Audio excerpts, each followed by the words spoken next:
Hey everyone. I thought I'd make this video because as far as I know, this video, the Bryn and Insup riff on PP and my name the trait critique, it is quite old, but a lot of people are still thinking that this is the central defense to the video that me and Perspective Philosophy made.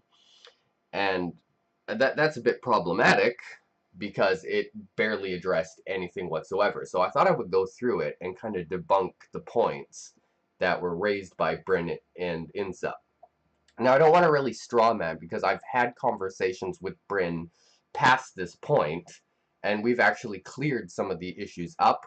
We agree to certain things he's not sure whether he thinks I'm right or not. As you guys know, I was going to have a debate with Bryn, and I was having internet issues, but then I said, nah, to hell with it. To hell with the internet issues. Let's just debate anyways. And at that point, Bryn just conceded the debate. He said, I win. Now, I'm not saying he's conceding to the points that I was making, but he decided he didn't want to debate me anymore, which is fair enough. I'm not going to force somebody to debate if they don't want to.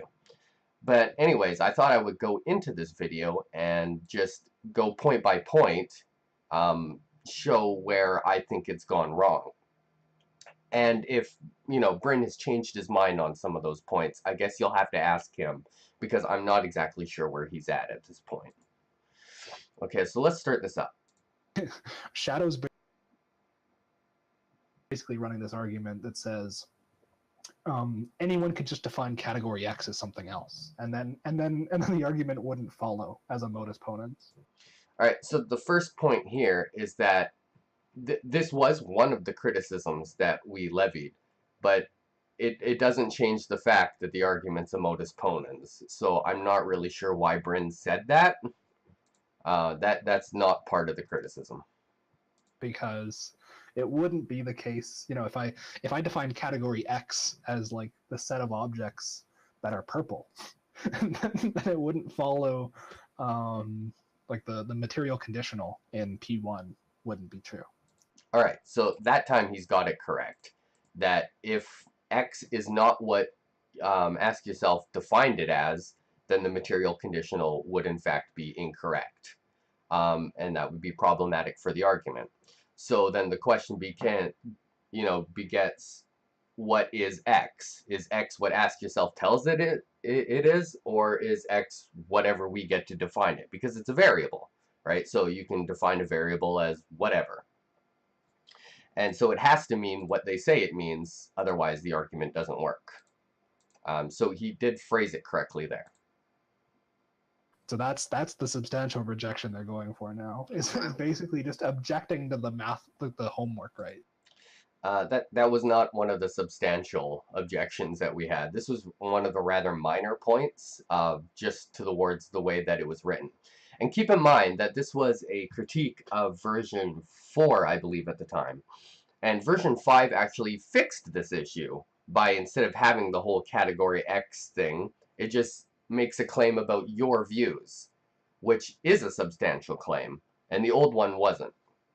So that's a good change. Yeah, I don't think they've admitted to it being problematic. They said we were making it, inverted quotes, clearer, but yeah, I mean, it was problematic, and they fixed it. They're just saying, like, I don't want to do that.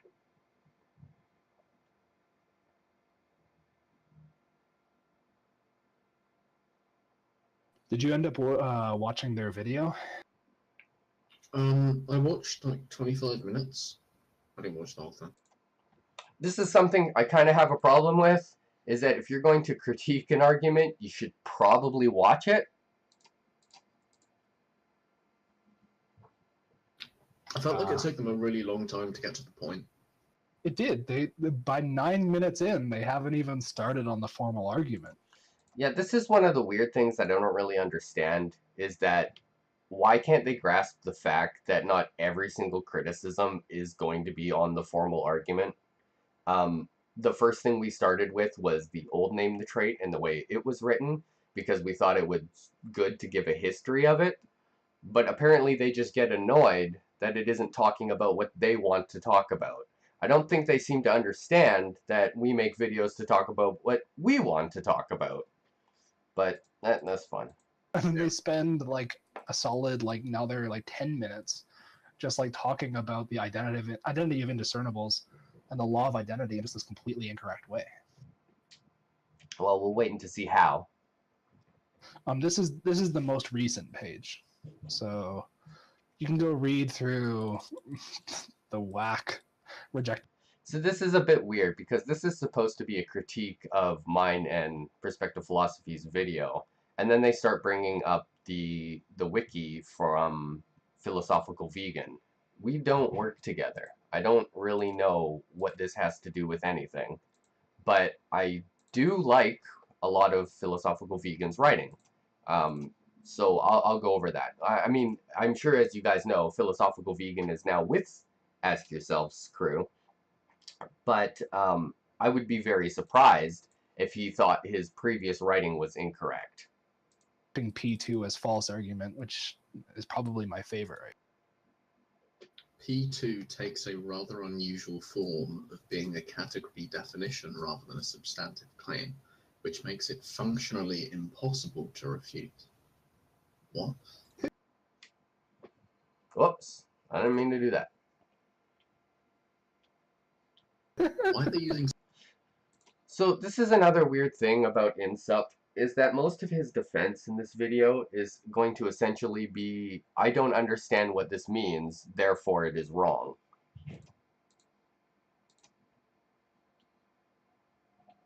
Alright, just a sec while my internet tries to load the video again. Such abstruse language. Somebody could attempt to deny the name for that category on the basis that category X means something else or has another definition. Yeah. That's not an essential part of the argument. So category Z, Y, A, B would all be acceptable if what the argument actually means is not literal category X. Yeah, it doesn't, but any given conceivable category of ideas labeled arbitrarily for the purpose of this discussion, then there are a seemingly infinite number of potential conceptual categories and respective names for those categories. As long as the category can exist, that's what's needed. Yeah, right.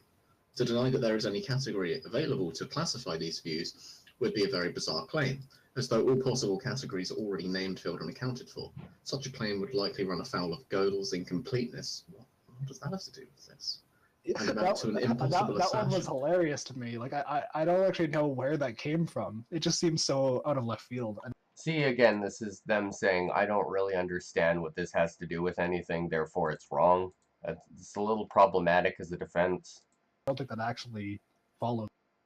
However, what isn't a far-fetched refutation is that P2 isn't substantive, and it could, and perhaps should, just be a definition for a term in P1. Right, so if anybody's really confused about what the heck any of this means, let's make an argument here called, if X is meow, the cat goes X is true. X is meow, therefore the cat goes X is true. So the premise too here, X is meow, is essentially just my assertion that X is meow. Generally, when you have a premise, like, you know, if Socrates is, I don't even know if I spelled that right, is a man, then he is mortal. Socrates is a man. Therefore, he is mortal. Not moral, mortal. This is one of the more classic examples of modus ponens. And premise 2 here is Socrates is a man. Now, a lot of people will just agree with that outright. We all agree that Socrates is a man. Maybe you're out there and think, you know, he's a work of fiction. He's not really a person. Or maybe somebody, you know, they misread some of the old philosophy and thought maybe Socrates was a god, like Hera or Zeus, right? Oh, no, I think Socrates was actually a god. This is something you can disagree with meaningfully. Now the fact that we all tend to agree on it is what, allows the deduction to continue. But there is a substantial claim being made, even if it's still substantial, even if we all agree. X's meow is not really a substantial claim, because the only way to disagree with it is to just say that, I don't get to define X. Anybody does. I decide X is a banana, right? And how are we supposed to have a meaningful discussion about what X is?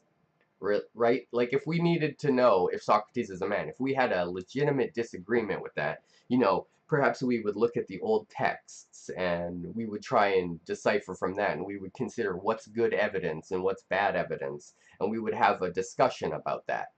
This would just be us yelling at each other. No, X means meow. No, X means banana. There's no way to resolve that independent from our assertions. So that's what makes that sort of premise rather not substantive. And that was the old way that Name the Trait used to frame the argument. And it's good that it no longer does that. That way you don't have a pointless disagreement. I believe it now says you hold the view that, a given human is trait equalizable, yada, yada, yada. But it's making a claim about you. And you can either disagree with that or not, substantively. What was the whole point of this paragraph? All that it says is that P2 is kind of obvious. Exactly. Right, so they're trying to claim whether it's obvious or not, right? I hope I've given an example why whether it's substantive or not is what the claim was, and not whether or not it was obvious.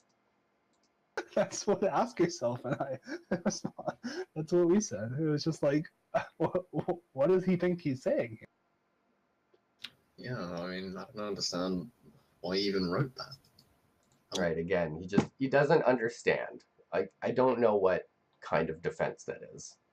What the fuck does Gödel's incompleteness have to do? Nothing, literally nothing. Like that isn't at all the case, right? It's not. This is like Jordan Peterson level invocation of Gödel's incompleteness. What does math have to do with? Yeah. All right. Oh, Isaac wants me to read the next part. Yeah, the one below is the. Yeah, because it's trivial apparently. Okay. The refutation that P2 isn't substantive and that it could and perhaps should just be a definition of a term in P1 or category X, stated more clearly there as what it represents. This is so poorly written. Suggests that the argument may not be much of an argument at all. I don't know why he thinks it's poorly written. Me and Philosophical Vegan, we don't get along at all, to be honest. But I actually think he's a really good writer. In other words, the argument could reduce to P1 for any given category of views that contain only views that affirm a given human is reducible to a given human animal via trait switching while retaining moral value. All views in that category can only deny the given animal has moral value on pain of P not P. Conclusion: therefore, all views in such a category, the one contains only views that affirm a given human is reducible to a given human animal via trait switching while retaining moral value can only deny the given animal has moral value on pain given P not P. This would be question begging and might not be very persuasive, or in the very least doesn't make a very good argument for, or no, it doesn't have P2. How does that work? Labeling and extorting. I mean, yeah, that's the point that Philosophical Vegan's trying to show. The definition of category X to P2 in this case. I'm not even understanding this. This is I mean, you're just gonna keep hearing this from Insup, and then you get Bryn giggling. I'm not sure if that was supposed to be their strong defense. So just like what you remember in the philosophical. Okay, to put it short, when I got Shadow to defend this view yesterday in their server, I got Shadow to admit that modus ponens is useless. I don't know where Bryn got that, because I had never said that. Bryn has a weird way of, whenever I have a conversation with him, taking what I said, going to the Ask Yourself server, and then completely misrepresenting it. I never said modus ponens were useless. Like he just Well, doesn't think that it offers any. It just doesn't offer any value at all. In I know his there words, are. his words, we should just use natural language and just turn every modus ponens into a sentence. And that mode. Well, generally, it starts with natural language and then turns into a modus ponens. Most people don't think and write in logic to begin with, but to be what I actually told Bryn was I don't think that the name the trait modus ponens was very useful. I never said all modus ponens weren't useful. So I don't know where he got that conclusion. Modus ponens is just a useless construct. Well, I know there are people who do deny. There are philosophers who do deny modus ponens, but that doesn't sound like he has some kind of objection to it. That just sounds silly. Now, the second premise is unnecessary given the law of identity. What's this trying to say? In the perspective, in the video that they made, they criticized NTT because of its use of philosophical nomenclature, right? And then That was never the case. I never criticized it for using philosophical nomenclature. I did say that the language was needlessly confusing, and version 4 absolutely was. By their own admission that they had made it clearer in version 5, I think they would agree that it was needlessly confusing because they made it clearer. they recommended the philosophical vegan wiki, but this uses lots of nomenclature and complicated and like abstruse language. Read the part about God is God. If God is God, then God exists. God is God, therefore God exists. Oh, note how the second premise is unnecessary. Well, no, it's not. See, I'm not exactly sure what they're complaining about. In order for it to be a modus ponens, yes, you need that second premise there. But the point was that God is a fairly useless statement as long as the law of identity is a thing. You don't need to tell people that words are what they are. They already were that. So it's a rather pointless point to make. Unnecessary. It doesn't say that God is in fact God. It's just an if statement. How is it unnecessary? Yeah, it does. It would just be an if this, then this. That doesn't prove anything. It would just be making an if statement. Yeah, and the law of identity doesn't prove ontological existence. Like, if unicorns are unicorns, then unicorns exist. Like that. Yeah, see, this is where Bryn gets rather confused about the point that Philosophical Vegan had made. The point wasn't to show that the material conditional was true, that God would actually exist by saying God is God. I mean, that was just filler that Philosophical Vegan was putting in to make sure that it was actually a modus ponens, and had really nothing to do with his point. He really just wanted to show that the P2 of God is God is a rather pointless statement given the law of identity. So where Bryn starts talking about the ontological existence of God, he's really missing the actual point of what was written. Yeah, this is just like basic like misuse of the law of identity. It's just fucking retarded. Like I have no clue what they're trying to do. What does it even have to do with that? Right. This is like even lower than like Anselm level like ontological argument bullshit. Just so. I mean, all this stems from his misunderstanding of what the point was. I don't understand why they're trying to say that P2 is dispensable, but obviously it isn't. If there was no P2, then you would just have an if claim, and then you would have what followed from the if claim. Well, look, right? Because their argument is just... Right? It's not that Insup is wrong about like whether or not it would be a modus ponens without that P2. Obviously, that P2 needs to be there in order for it to be deductively valid. But that's really not the point. So Bryn is missing the point, thinking that this material conditional actually proves God's existence, which was completely irrelevant. And Insup is hung up on the fact that, it needs to be there to be a modus ponens, when really the point was that God is just an unsubstantial claim, because the law of identity is already a thing. God is already God, just like any word that you put into any argument is what it is, because of the law of identity. You don't need a premise in order to state that. Can you imagine just having, Socrates is a man as a premise, and then another premise that says Socrates, and then is, and every single premise for every single word? I mean, you can have all those premises, but what's the point of them? That like those things are already included in the definition, and so the if claim is just like describing the definition, and so you don't actually need to assert something about like the object, right? Like it's just they're just undermining the concept of modus ponens. No, nobody's doing that. I mean, we're rejecting the way that you've gone about making a modus ponens. That's not the same as rejecting modus ponens.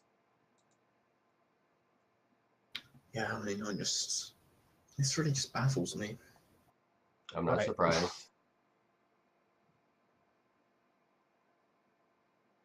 Was this actually written by Philo, this page? Yeah, this page is by Philo, yeah. My goodness me. This guy is a real bonehead. Yeah, it is. Like he can't write, he can't argue, he can't make himself clear. Right, like it's got... I agree, philosophical vegan can't argue. He is really bad live, but he's a great writer. It's gotten to the point now where like his entire like crowd of people now have just thrown deduction out the window. I have no idea. See, Bryn thinks because I've rejected the way he's gone about making a modus ponens, therefore I've thrown out modus ponens. And if I've thrown out modus ponens, I've there thrown out deduction. So he goes on this little trail somehow. I have no idea how he gets these conclusions. Like, because basically, like, what I did is I was in there just listening to them talk about, like, philosophy of mind stuff, because they were talking about, like, phenomenology and how that shows that, like, veganism is wrong or something like that. I mean, just to go on that point, can you imagine me just showing up and being like, oh, this is a bad apple. This apple doesn't look like I would want to eat it. And somebody says, oh, well, then you hate apples. Well, apple's a fruit, so you must hate all fruit. I mean, this is the sort of thought process that Bryn is going by saying I'm throwing out deductive logic. It was kind of interesting. And then they started talking about, like, this stuff. And they just made the claim, like, Isaac's argument is deductively valid, but it's not doing anything useful. And so I asked, like, what do you mean by useful? And their claim was just that any deductive argument where it's just definitional, it's going to be the case that it's just not useful. And so I asked them to give me a deductive argument that wouldn't apply to. And then they said, that if Socrates is a man, then Socrates is mortal. Socrates is a man, therefore Socrates is mortal. And it's just like, well, it doesn't actually work out because like it's not included in the definition of man that they're mortal. Or if it is, then this is just going to be like a case that this just is going to apply to your argument. And then they made like the claim that it's a type of definition where the definition is based on previous experiences. And then I asked them what the difference is between a deductive argument based on previous experiences and an inductive argument. And after sitting there for like 5 minutes, they just sort of like came to the conclusion that actually it just turns out modus ponens is useless. I mean, Bryn is all sorts of confused here. So what we were telling him is that if all the premises are completely deductive, like x, right? Like that's deductively true. Then you're not really making substantial claims, and you're kind of just doing pointless work. We had a conversation about what a tautology was, and I asked Bryn to make sure we were on the same page about what a tautology was, and he agreed that it was basically saying the same thing twice. So, classic example is an unmarried man is a bachelor. Basically, they mean the same thing. So you're not really giving any new information. And, I was telling him that Socrates Socrates is a man is not a tautology. So it's a substantive claim. It can be disagreed with in some meaningful way other than just by its definition. Right? You could say, like we talked about before, that maybe somebody thinks, no, actually Socrates is a god. He was one of the Greek gods. He's not a man. Maybe somebody can say he's a woman. Maybe, they could say he was actually a secret alien. Whatever. It doesn't really matter. But there's a way to disagree with it. Whereas in an unmarried man is a bachelor, the only way you can disagree with it is just disagreeing with the definitions. So it's not really substantive. Then he asked me, and this was a really weird question, how I can know Socrates is a man is not a tautology, which really was a low-level question coming from Bryn.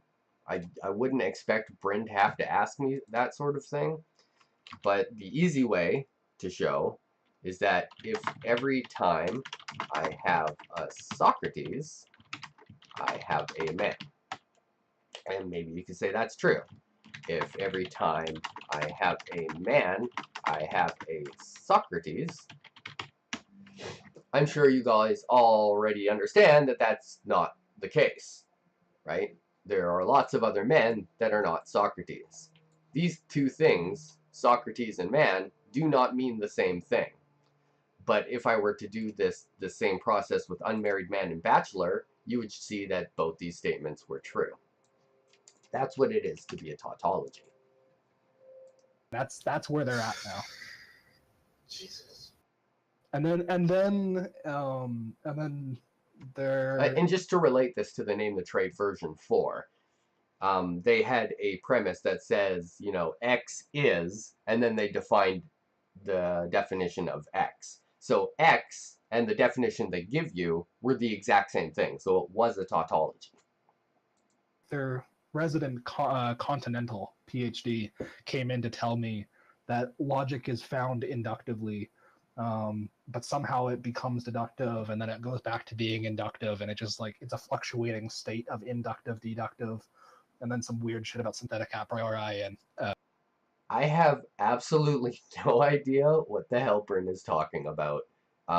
We had our friend Dave come in and talk about the difference between a priori and a posteriori. His idea of this switching between inductive to deductive, I have no idea where he even got that. Analytic a priori and a posteriori, and just invoked Kant 20 times, and I just stopped listening at some point. Yeah, see, now this is the problem, that, when Dave comes in, he just starts, having a discussion about the differences between, synthetic a priori and a priori. Tuning out is not the best way to understand what someone's argument is. Apparently for Bryn, that's a legitimate strategy, and then you come over to the Ask Yourself server and you make a video debunking something by showing that you weren't listening. I don't get it. Yeah, well, arguing against modus ponens doesn't seem like a good strategy. Yeah, well, Nobody's doing that. Shadow literally told me, all modus ponens can be reduced to a natural language sentence, and so we should just do that because otherwise it's useless. And I never said that either. I mean, you can make a natural language version of a modus ponens. Sure, so you could say it is reducible. I didn't say you have to.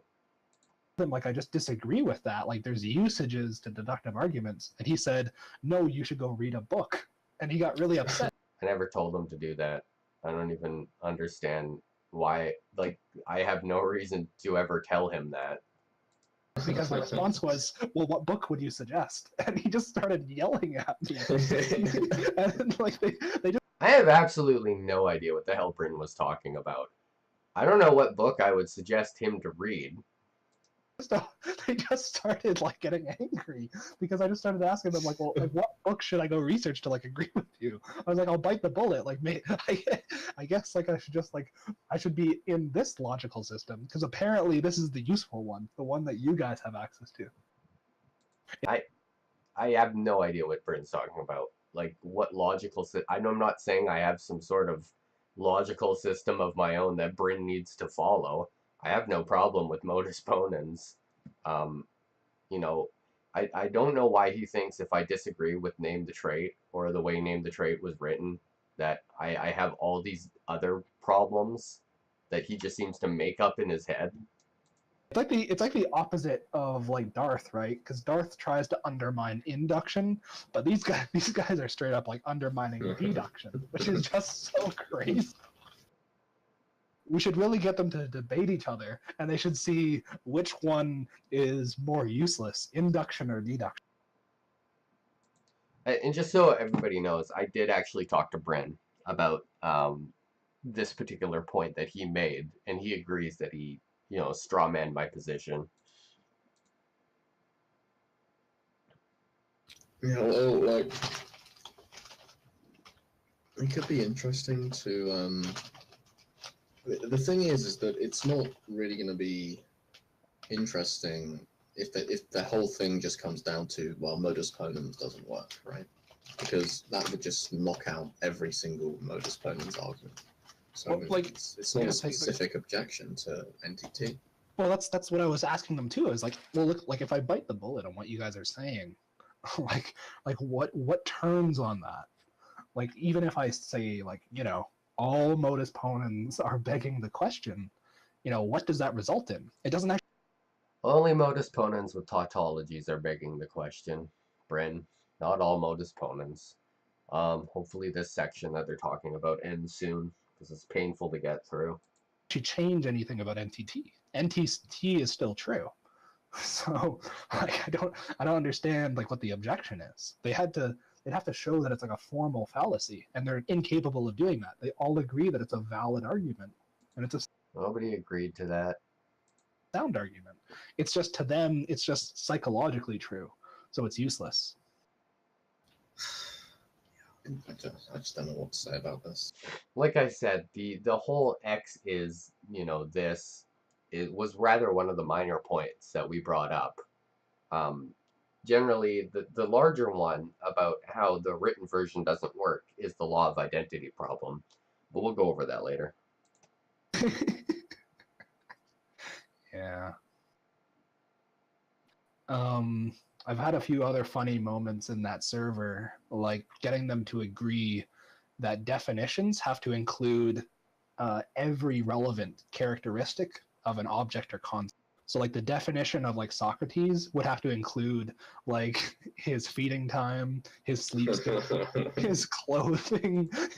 So, when we were having this conversation, we had one of our friends there called Magnus, and this is what Magnus said. I later spoke to Bryn about this point that I never agreed with Magnus. You can see during the chat that I didn't agree with Magnus. So why he's throwing this on both me and perspective philosophy, I have no idea. I guess it's just easier to put everybody he talks to from my server into one bucket and decide we all have the same views. This like geographical location. Because I was telling them that like basically saying like Socrates as a man is like an intentional definition. It's just an incomplete definition. And so a complete definition would include all of the characteristics, but that would just be a definition that has more degrees of truth than saying like Socrates is a man. And they told me that the only definitions that exist are complete definitions. And then I started running a Soriades on them where like something goes from being a non-definition to being a definition. And at some point they just threw up their arms and said, everything has to include everything. This is the whole pointless section. It has nothing to do with me or perspective philosophy. Describe the causal history of every single quark. Yeah, exactly, right? Because they bit the bullet on the Soriades between like Socrates is a man not being definitional, and Socrates is, and then the complete set of all things true of Socrates being the definition. They couldn't elucidate to me what would and wouldn't be a definition there, except to just say it's a binary state where we achieve definitionhood at having the list of all things true of an object or concept. So I guess we have a lot less definitions than we think we do. Oh yeah, these guys these guys have solved like all problems of linguistics just by like being in their Discord for a couple of weeks. I have no idea what he's talking about.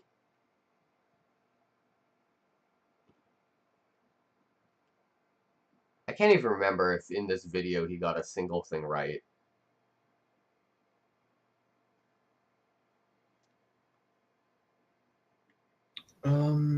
Philo's analogy breaker on question begging modus ponens versus non-question begging.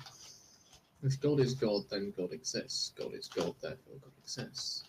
That would be a weird argument, but it wouldn't be like question begging. No, how the second premise is unnecessary. No, it's not unnecessary. So yeah, they're trying to say that it's unnecessary again. That doesn't make any sense. Right. I hope I've already explained why a tautology would be kind of a non-substantive claim, and Socrates as a man is a substantive claim because you can disagree with it, with some degree of usefulness. Disagreeing with God as God is basically disagreeing with the law of identity. It's not really a worthwhile premise. This is distinct from more substantive uses, such as if dogs are mammals, then dogs drink milk. Dogs are mammals, then pigs drink milk. You can now say that being a mammal is part of the definition of a dog, but it is not only that. Being a mammal is also a substantive claim that could conceivably be argued. It would seem odd to argue that dogs are not mammals, given how common knowledge that claim is, but it is conceivable that lacking the relevant empirical information, it could be in question. I mean, what's he trying to say here again? I'm just not seeing it. Yeah, again, Insup doesn't understand, therefore it's wrong. I hope you guys do understand that, with the whole claim, Socrates is a man, and then breaking it down into if I have a Socrates, I have a man. If I have a man, I have a Socrates. The fact that the bottom one we can agree is false means that this is a substantive claim. We're actually, these aren't the exact same thing. So we can argue about them. Whether or not this is a true connection. He's trying to say that NTT is like the first argument, and it's weird for some reason, and that it should be like the second argument, but it's not really, is it? I mean, it's not just saying if God is God, then God exists. Yeah, and this is so confusing too. You understand what he's trying to say here, bro? No, I don't. I mean, this is just sad. Other than just that they think,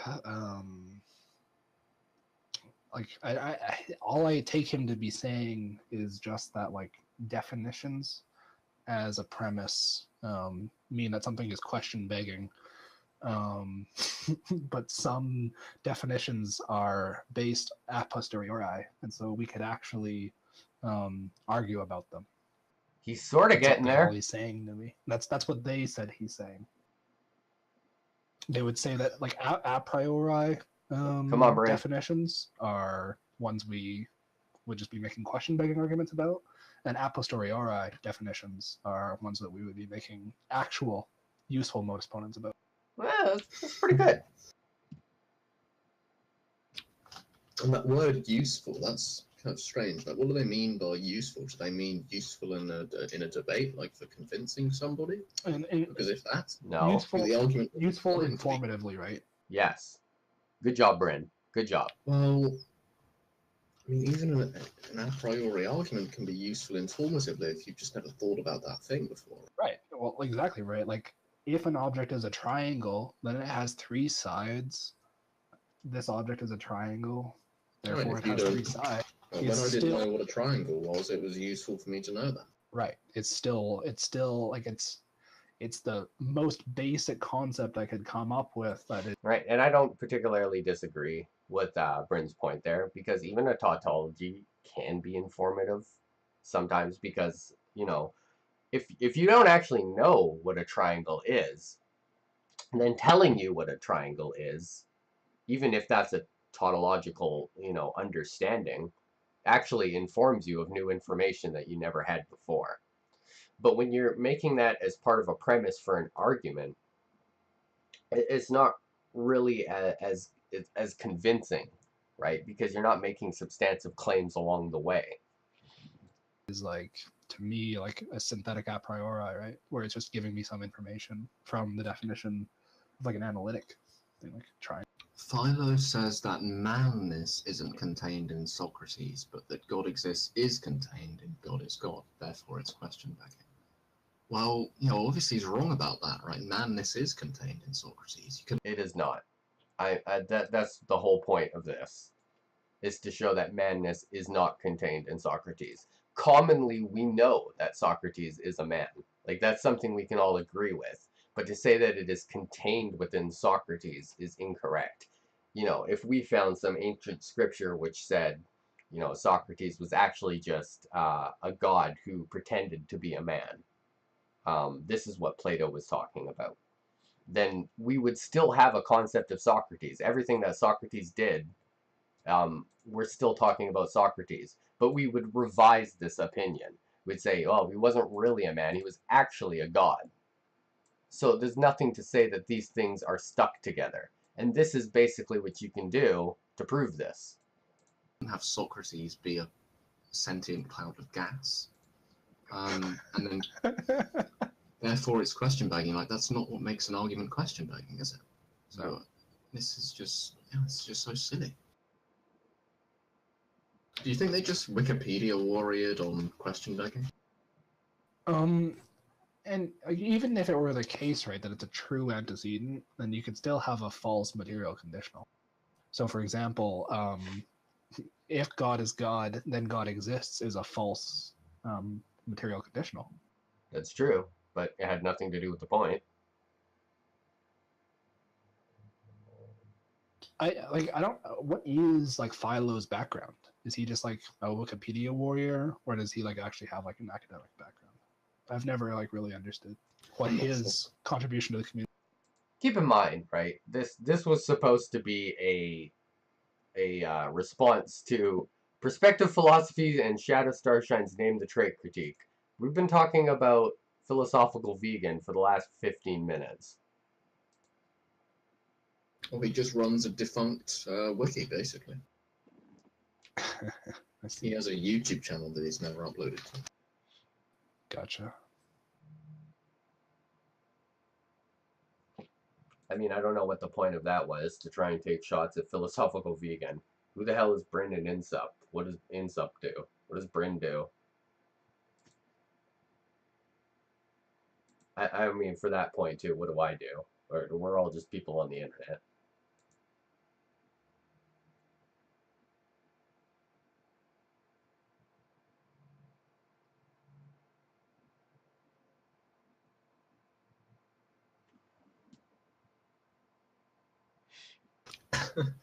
Yeah, we may as well shut down the server now. Actually, what did you think Insup of I mean, really, all that Ask Yourself does during this whole conversation is just write these stupid little quips. The philosophy asserting that moral intuitionism is just us not understanding why we make moral claims. It's just the fact that we intuit them and like they just happen like arbitrarily out of nowhere in almost like a fatalistic. Yeah, that's I mean, it depends on the moral intuitionist. It doesn't have to come out of nowhere, but generally it is not like a form of knowledge. So he got half of that right? a weird way of putting it. Yeah. And what's weird is I asked him like where he got like his definition of intuitionism from, and he's like a Humerian intuitionist, but he takes intuitionism. Who? Perspective philosophy is not an intuitionist. To mean like we just intuit moral facts and we don't understand like the antecedent causes to them. It's just like moral value of animals is just this like thing that we intuitively just perceive, right? It's just like to him all it is just like there'd be like a value number that like floats above animals basically, and like we wouldn't understand why a cow has like a value of like 50 and why. Not only is this just a terrible description of moral intuition and nothing that we ever said, I don't know why he's also saying that this is perspective philosophy's opinion if you've ever seen him debate. And I'm sure if you guys are listening to me and they're going, well, I never understand what the hell perspective philosophy is talking about whenever he debates morality. Even perspective philosophy understands that he has a hard time being clear. But nothing of what Bryn is saying has ever been said by Perspective Philosophy in either private or in any of his videos. So how Bryn came to this conclusion is beyond me. A human has like a value of like 200. It's just a number that's just arbitrarily and particularly there. Sounds strange. Doesn't he have like a master's degree of something? Yeah, but as far as I understand it, it's not in metaethics or logic It is in metaethics. or even anything relevant. I forget what it's in. It's probably an online course. He thought that Moore's open question You know, it's really weird to like try and poison the well, but also just be wrong about everything you're saying. argument and the naturalistic fallacy were objecting to self-evident truths. No, it's not doing that. How would they get these misunderstandings? Like, how would you ever think that about that? See, the sad thing is that Bryn seems to be the one who informs everybody on that server what our views is, and he gets absolutely nothing right. I don't even know how he comes to these conclusions. Even like a 2-minute like foray into the Wikipedia article would debunk that. Yeah, just read down.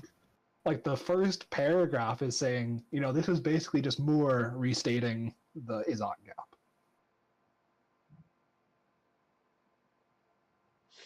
I don't know if he's said like dumb or just intentionally dishonest. I don't good know. is good, and I was like, that's not even true at all. Like I don't understand what he's.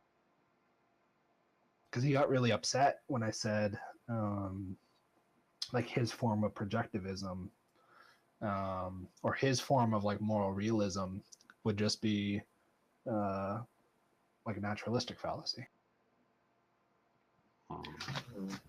I mean, I'm sure you guys know that I disagree with Perspective Philosophy. We even had a debate where I take, I wouldn't say a complete subjectivist approach. I'm kind of everywhere metaethically, but I feel like the gap that Perspective Philosophy tries to jump from can't be done. But I don't understand what their criticism is. As far as I know, nobody from the Ask Yourself server has actually described Perspective Philosophy's view correctly. I've never heard them do it. Now, if you guys want to say, well, it's really complicated and it's rather hard to do, okay, well, that's fair. Like, I would say that's a very fair criticism. When I listened to Perspective Philosophy debate the first time was on Ask Yourself server when I was still on there. I didn't really understand what he was saying, which is why I messaged him in private, and I had to ask him a lot of questions to understand fully the way his view works. And none of these people are willing to put in this effort. Because he runs the meme that he basically equivocates on humane subjectivism and objectivism, right? He says that objectivism comes about societies, as far as I understand it. He says something along the lines of, like, once multiple people believe in something, it's objective, because it's an objective fact of the matter. No, he's not saying that it's about agreement. He's just saying that morality is a product of language, and language is naturally intersubjective. About those people believing something. That's intersubjective. Yeah, but that's A, subjective, and B, that would just be naturalistic fallacy, because that would just be a descriptive fact about the opinions of those people. It wouldn't be normative. Yeah, and that, like, just to say something. Again, it's not about the opinions of people. It's more about how language works and creates self-identities. How we are a product of our language. That is what an identity is. You would have to listen to Perspective Philosophy talk about that in order to fully disagree with him correctly. Something is intersubjective doesn't mean it's objective, right? Like, that's what I think about art. I think, what makes art good is just this intersubjective thing, but that doesn't mean it's normatively the case that we should value. I disagree with Insup. It's not what makes art good, right? That would just not be intersubjective. That is just subjective. Each individual person will figure out what pieces of art they think are good. What makes art valuable might be intersubjective, like why this painting goes for, this many millions of dollars and this one only goes for $100. You could say that's sort of an intersubjective thing. But what makes you like art? That's just purely subjective. Leonardo da Vinci's paintings or something. Right, exactly. It's just a descriptive fact that we all value intersubjectively this thing. Mm-hmm. Did you see his attempts to defend realism? I think I... Wait, I didn't hear that. Da Vinci's paintings or something. Right, exactly. It's just a descriptive fact that we all value intersubjectively this thing. Mm-hmm. Did you see his attempts to defend realism? I can't hear what he's saying. He's mumbling. I found that debate... I just find him really boring. I don't even think I watched the debate. Maybe I watched 20 minutes or something. It's a while. Right. If one person holds a moral value, it's subjective. If two hold it, it's subjective. Yeah, that's it, right? Oh, that's so stupid. That's right, not his view at all. He's just making the intersubjective meme and naturalistic fallacy. It's just such a joke. Yeah, that sounds sort of like John Stuart Mill's attempt to prove like the objectivity of his moral system. He just said, well, what he said is, everybody desires happiness, therefore happiness is good because it's desirable. But it is. That's just a naturalistic fact. That's where they get their arguments from. I see. Again, I don't know why Bryn puts there. It's been known that me and perspective philosophy disagree on metaethics. We even had a debate, where we disagreed on metaethics. So I just think this is just easier for Bryn to put everyone in a bucket so that he can just say shit about them, and he doesn't even get any of us right, which is the sad part, right? He put us all in a bucket, and it's still misrepresenting every single person in that bucket. They're all million. They're all continentals who just like sit around reading like stuff like that. I am probably more analytic than I am continental, but I don't see this as like a divide where I have to pick only one. They've straight up told me that what they're getting their view from is Mill. Nobody told them that at all. Yeah, well, Mill's argument is not it's not accepted because it's just obviously jumping the Azort count. It's one of the things that that Moore is objecting to, and I've told him that it's just a form of projectivism.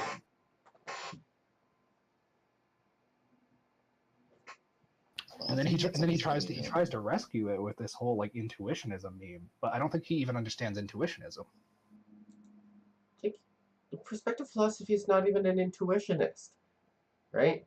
What we talked about in our video, that we think most people don't have, normative frameworks, right? So exposing someone for not having a normative framework on the topic of veganism isn't really an absurdity, right? Because you could take that view and you could say, hey, look, this person doesn't know the difference between humans and animals. They just notice a difference. They just intuit it.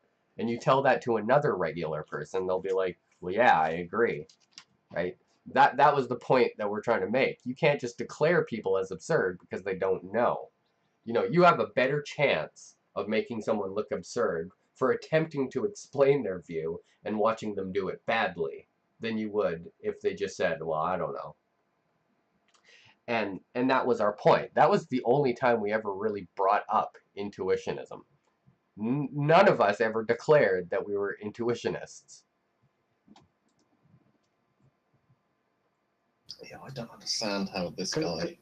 Because like all I take intuitionism to mean is just that it's an intuitive capability or faculty of human minds to perceive norms, much like logic or math, right? Yeah.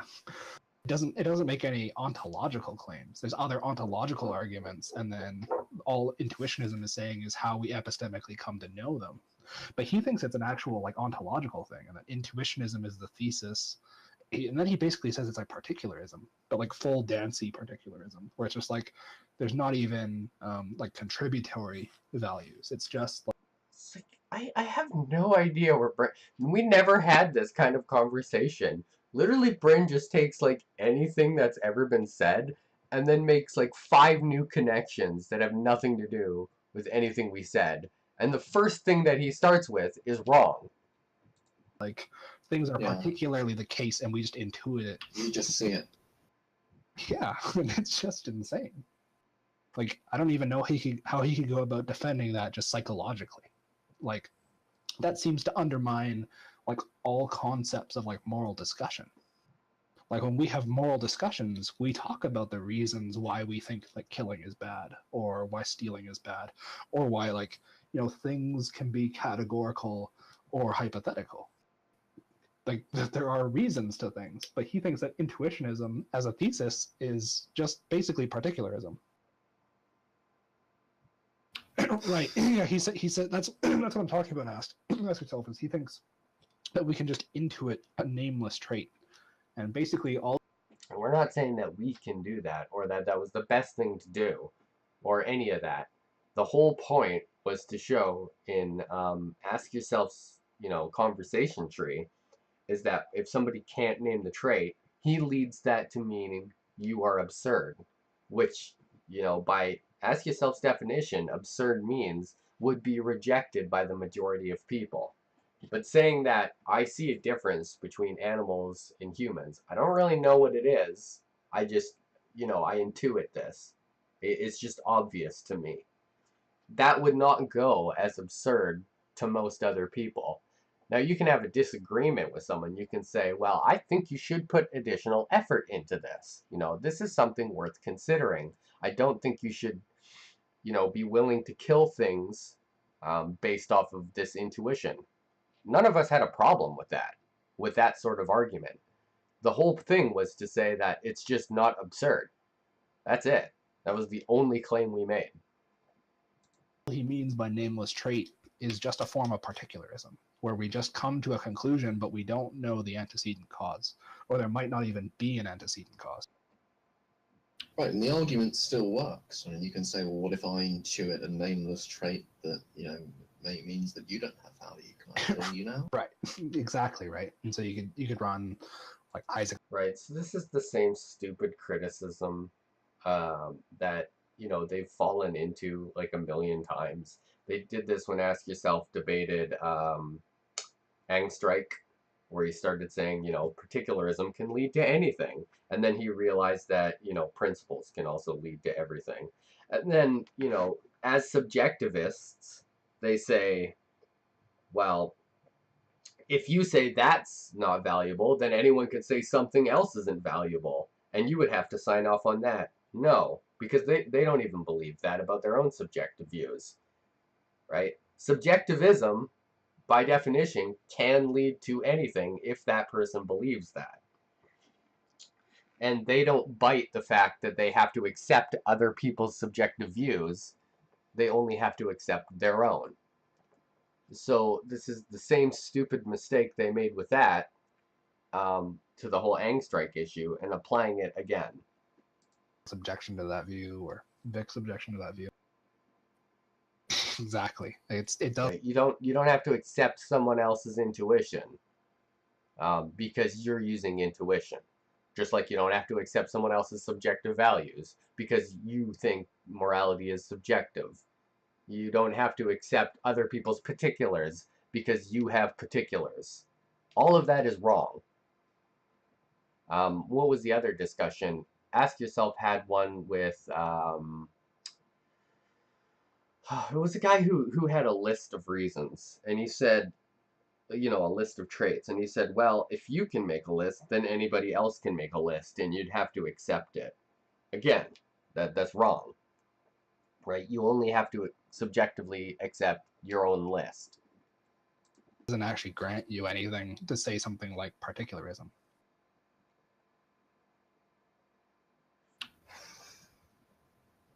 Yeah, these guys are so weird. Yeah, I gotta finish the video at some point, but I've got just like so much else in my. Right, so there we go. Bryn also now admits he didn't actually finish the video before making this criticism. I have no idea how much he watched. Insup said he didn't watch the video. He only watched part of it. And apparently this is good enough to start making a debunk video on it. I mean, if they want to have a conversation on Discord about what they did watch, I mean, that's acceptable. But then just putting it up as if this is the counter defense.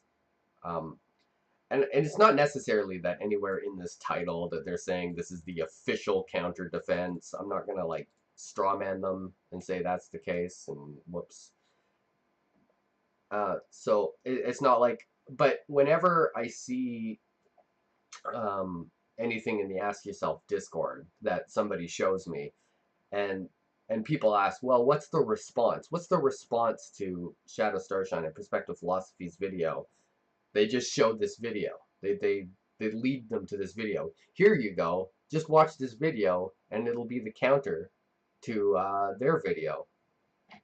They basically go over nothing.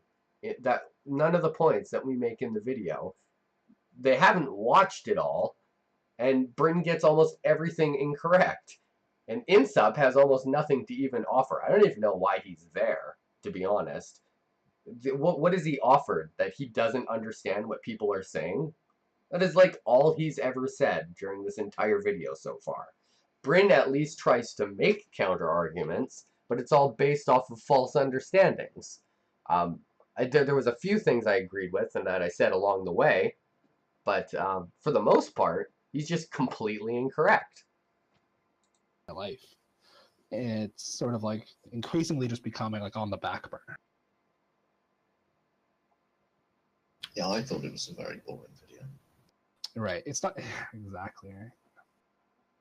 I don't care if they find it. Shadow's just sort of one of those people that I have a tough time listening to because he openly admits that he's not even like very knowledgeable on this stuff. He's literally just Wikipedia warrioring us.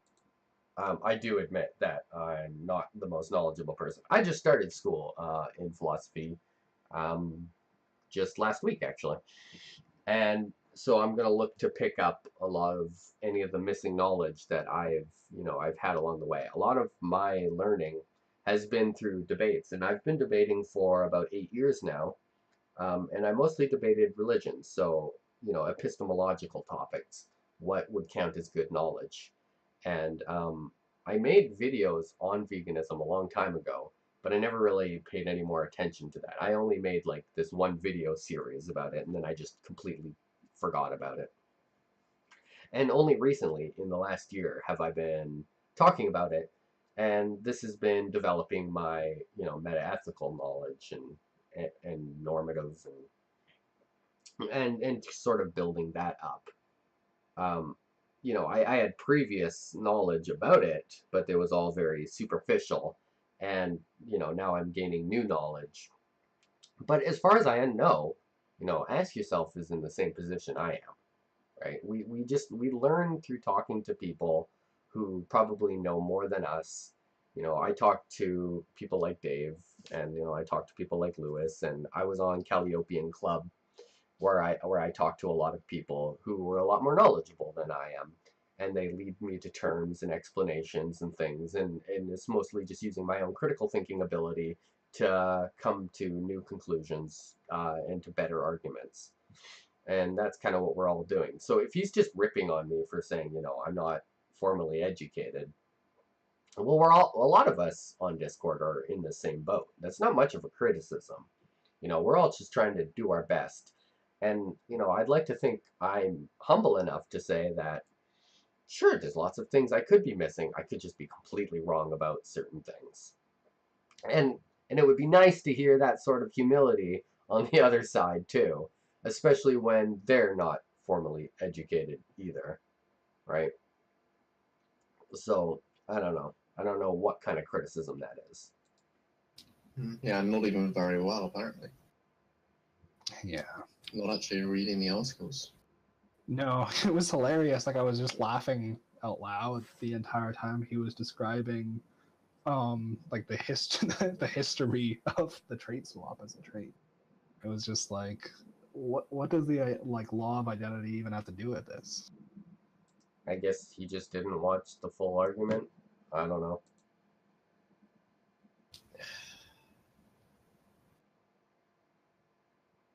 right? Like saying you don't know what someone's saying is not a very good counter defense. The best way to make a counter defense is to show that you do, in fact, understand everything your opponent is saying, and then explaining why it's wrong, right? Showing your ignorance to it is a bad way to go about it. Yeah, his whole, I mean, perspective philosophy's whole meta ethic is very, from what you're telling me now, that he's like kind of a particularist apparently, but he's not really an objectivist. He's a intersubjectivist, but he's equivocating on that and making it sound like objectivism. That's all just very weird. Yeah. So Yeah, this is what happens when you get Bryn to explain your position to other people. like like Jack Manny and I tried to like go through like his debates once because we were trying to bait Jack into debating him, and like we went and watched his like JF performance. We watched like his vegan gains performance, and like he throws in so much jargon and he just dodges so many questions. It's hard to nail down what he actually thinks about meta ethics. But I'm not going to disagree with that. he like it's all he ever wants to talk about. But he's just so slippery on it that it's very unclear if he actually understands what he means when he says that he's a moral non-naturalist intuitionist. Because But he doesn't say that. sometimes he talks about things like intersubjectively. Sometimes he talks about things like in a Humean subjectivist form. Sometimes he hits the nail on the head with like Humerian intuitionism. Sometimes he's just like talking straight up about like moral naturalism. It's just like it's so whack all the time. And his view is that we need ethical realism and ethical non-naturalism to have discussions about like moral like we have to have moral discussions. And I know that you make that claim, but it's even weaker than you, where he just doesn't even have an argument for that. Like he he thinks that like ethical arguments just can't work or like can't ever follow, but he's never provided an argument that like necessitates moral realism to show that like it leads to veganism, or like he hasn't ever shown an argument for moral realism being a necessary component for moral discussions. Even he just sort of asserts these things. Uh, this is something I sort of agree with. After this video, I'm sure you guys have seen the clip where Perspective Philosophy said, you know, if if you're a subjectivist, you're not really a vegan. And even I messaged him after. I'm like, that was quite the claim. That might have been the strongest claim I have ever seen you make. Good luck on that one. Because I think that that's going to push a lot of people away. I sort of understand where he's coming from on this, right? Veganism is in the minority. Veganism is about abolition of eating meat. Maybe it's not. Maybe like if you're the type of vegan who's just like, I'm going to personally abstain, but that's about it. I'm not going to be an activist. I'm not going to suggest that anybody else stop eating meat, right? But I call myself a vegan. I sort of agree that, you know, that wouldn't really apply to what Perspective Philosophy said. But if you are taking the claim that other people should not be eating meat and that sort of thing, subjectivism is very weak from that position. Um, I don't think it's as weak as Perspective Philosophy thinks it is. We could say things like, well, sure, it's subjective, but well, I think this would, in fact, fit with most people's subjective moral systems if they just thought about it more. And that tends to be the way the Ask Yourself server talks about these sorts of issues. And I think that's, you know, a legitimate way to go about it. So I don't agree with Perspective Philosophy, but I do understand his view that, you know, if you're trying to get to abolition, an objectivist stance is probably the strongest one. It's just whether or not you can establish objectivism. And if you guys seen me debate PP, then you know that I disagree that that would work.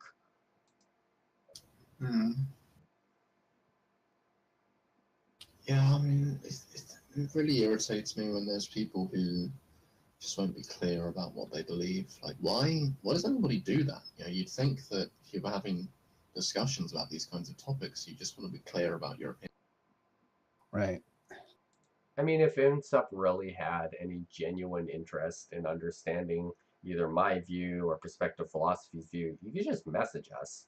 You can just ask questions, get the clarity that you're looking for. Don't just sit there on a Discord in your own little bubble going, I don't understand what they're saying, therefore it must be wrong. Like, how fucking lazy is that?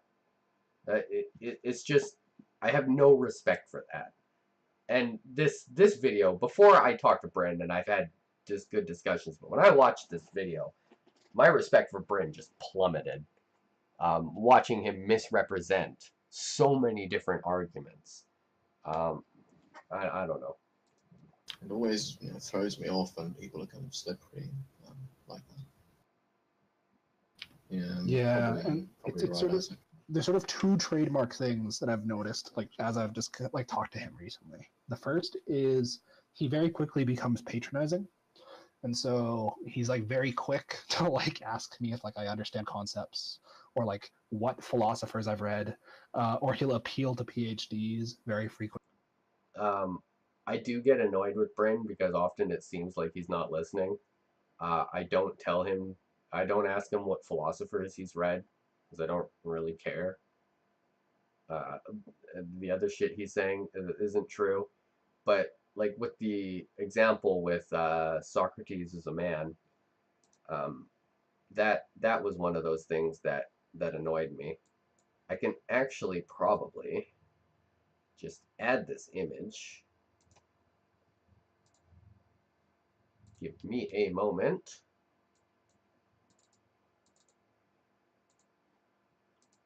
All right, so we'll just bring up this. This was me asking Bryn if he understands what a tautology is. So he says at the bottom here, tautologies are just saying the same thing twice with different words. Good, right? That's kind of just what I wanted him to say. So that we're on the same page about what tautologies are. Then in this, I'm trying to explain to him, that Socrates is a man is not. See, I'm still spelling it wrong. Is not tautological. A married man is a bachelor is tautological. How do we know Socrates is a man is not tautological? Because every time we have Socrates, we have a man, but every time we have a man, we don't have Socrates. And literally, Bryn just pieced out after I explained this to him. You just stopped responding and left. All right, so that's Bryn for you. We'll just remove that. And we'll continue on with the video here. And the second thing is, you're right, he uses a lot of jargon and he uses a lot of synonyms or a lot of like the same jargon in a single like discussion. And so that's probably a comment on perspective philosophy. I agree. Even perspective philosophy agrees that he could stand to be more clear. He'll say like a meta-ethical or like abstract ethical or like second order ethical, like all in like the same sentence, and it's just like, why are you doing this? Like, why can't we just use meta-ethical and just be done with it? Yeah, I don't know. I don't really have much to say about this. I think this guy is just kind of an obvious moron. He doesn't really know what he's talking about. And he has a master. Yeah, that's so baffling to me that he. I don't understand why you'd be a moron for using synonyms. Got this degree. But right, it's I don't want to like come out and fully say that it was like he didn't like get it in like almost anything relevant. If I remember correctly, it was like on like philosophy of art, right? And like on a specific, I think it was like on art critique or something like that. Right, but even if you're a master's, you'll have got an undergraduate degree, and when you do your undergraduate degree, you'll go over the general things in philosophy, right? You talk about ethics, you talk about this, right? So you should have some basic familiarity with all of these ideas. You would think so, right? But it's like they don't ever seem to have a firm grasp of. See, right? It always goes from, talking about a specific person, and then Bryn puts it into a they, as if it's somehow representative of all of us. logic or like a firm grasp of like any like contemporary philosophy. I don't know why he even says that. Yeah, well, it sounds very strange what you're talking about is master ethics, where he's doing this certification in that. Yeah, and that's just very dishonest. Yeah, and the appeal to PhD has been my like favorite experience because like very frequently he'll like say like we've got Dave here and Dave's got a PhD, and what's hilarious is Dave. So this is really stupid because we talked about Dave's PhD in one context once we appealed to it. And the reason we appealed to it is because we were talking about how people write in schools. And if appealing to a PhD isn't relevant for that, then I don't know what it is. Because he's in school, he knows how philosophers write, so we wanted to have a conversation about how philosophers write. And this was because we were talking about, the way that the Ask Yourself crew is going about writing these arguments, like making this modus ponens. And we were saying that generally that's not what happens. You might have a modus ponens in a journal article or in a paper that you're writing, but generally most of the paper is just going to be natural language. You're just explaining your view. You're explaining why you think these certain things are the case.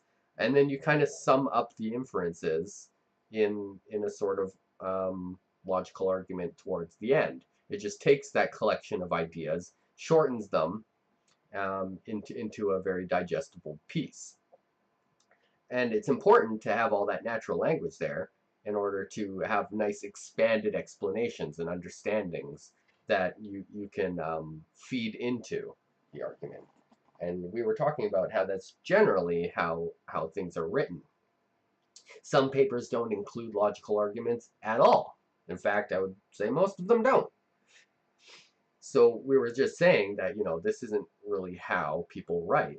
And then we asked Dave to expand on that because, he's working on his PhD and he's in school right now. So he looks at a lot of papers. He's reading them, he's writing them. He's working with his managers and stuff. So he's going to have knowledge. Whether or not that's the best way to do it or not, that's besides the point. We only wanted to talk about, at this point, what people generally do within philosophy.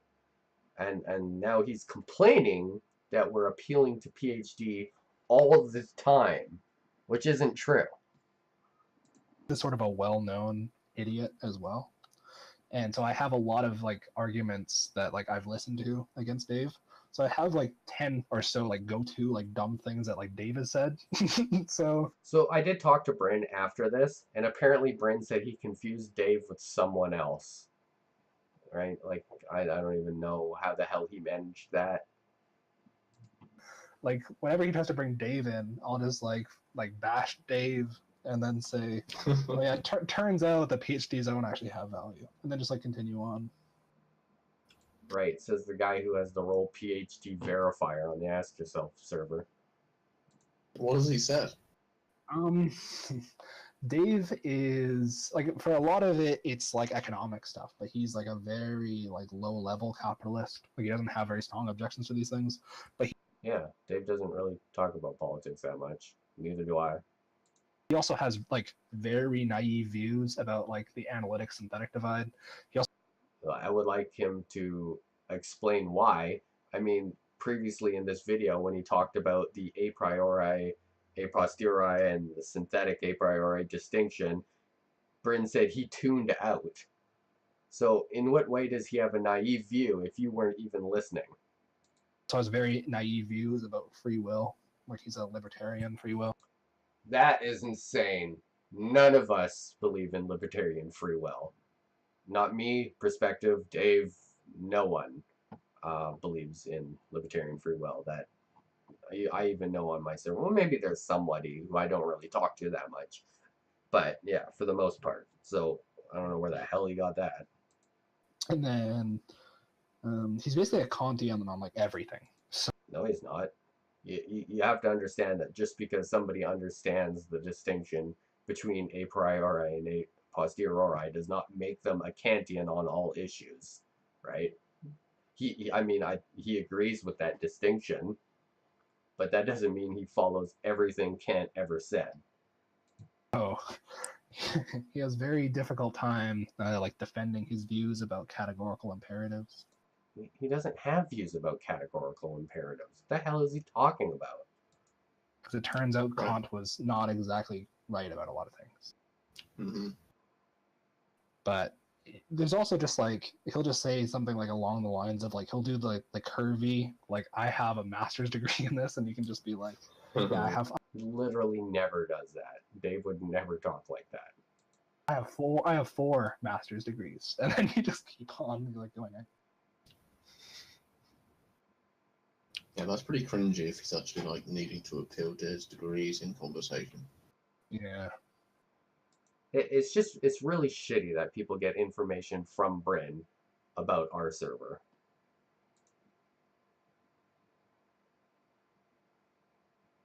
Okay, well, I guess we can see what happens with this. I got to do some stuff. It's nice talking to you. Yeah, as I was talking to Insup. Yeah, no problem. Right? Is that it? Did I say anything else? Okay. So I don't know what there is more to say on this. Well, I can't remember. There was very few things that Bryn ever got correct at all. You know, if we're looking at percentages, we're looking at about 95% just straw manning.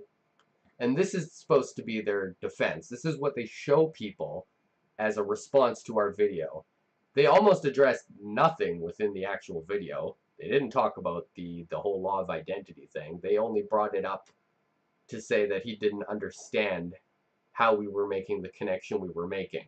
But he doesn't go through any of the processes or any of the arguments to show why they would be wrong. All the other points that we made, you know, some of them me and Bryn have agreed with in DMs.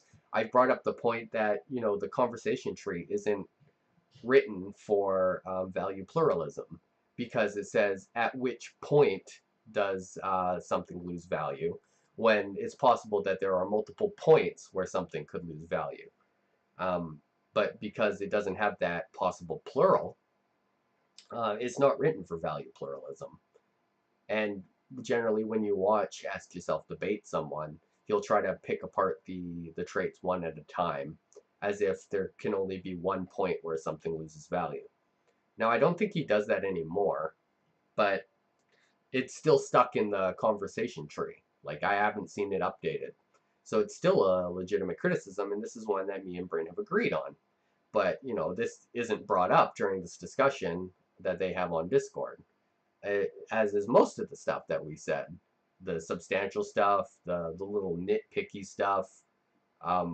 They pretty much spend 15 minutes talking about Philosophical Vegans wiki, which they completely misunderstood. And I hope I've explained to anybody watching this what it actually meant so that you understand the difference between a substantive and an unsubstantive claim.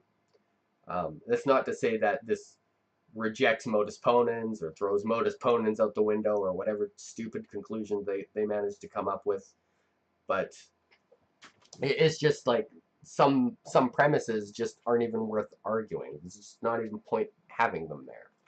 And if you don't have them there, because the modus ponens isn't complete without them, it's just showing that the argument itself isn't very substantive. Like I said, version 5 fixed this issue, that particular issue. It no longer has that problem. But yeah, I just have major issues with, you know, Bryn misrepresenting almost all of our views. If you want to understand the views, I suggest if you do watch that video, you can always come onto the Discord, onto Veganism Debate. You can talk to either me or Perspective Philosophy. I'm a little busy with school, so it's going to take a little longer for me to respond to people, but generally I will get around to talking to people. And there have been people from the Ask Yourself debate sphere who have come to talk to me, and they hash out some of their disagreements and some of their views, and they come around and they understand what my views are saying, and some of them end up agreeing with it. Some of them have decided not to defend Name the Trait as written anymore. But they're still fine with the general concept. And I'm fine with the general concept as well. I have nothing against what Name the Trait is trying to do, other than the fact that I think you can just name a value pluralistic set of traits, and then there's no reason to go vegan. Like, you can be completely consistent, you can be completely non-absurd. In fact, veganism will always be more absurd because it is not followed by the majority of people. If majority is meant to be not acceptable by the majority of people.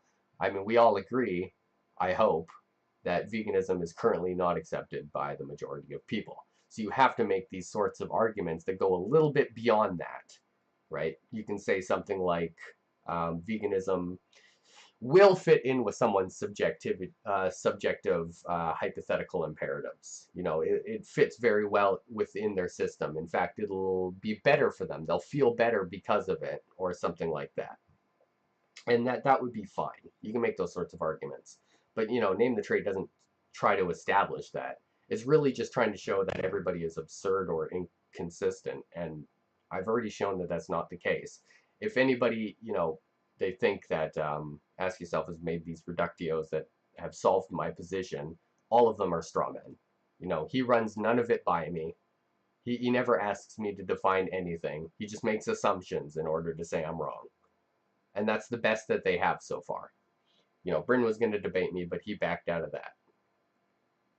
And yeah, so this video just doesn't respond to anything we talked about in the video me and Perspective Philosophy made. So you have to go watch it. And if you actually want to have some substantial disagreements, I have no problem with you pointing out I'm wrong, but just show that you actually understand what we're saying first, and then say it's wrong. And if, you know, some parts of language were kind of confusing, just come and talk to us and we'll clear it up. It's just as simple as that. This video was pathetic. Insup was completely useless this entire time. Bryn attempted to make, you know, counter arguments, but unfortunately he was just fighting straw men, either because he's being intentionally dishonest or he's just really dumb sometimes. I don't know. So yeah, that's all I have to say on that, and thanks for watching.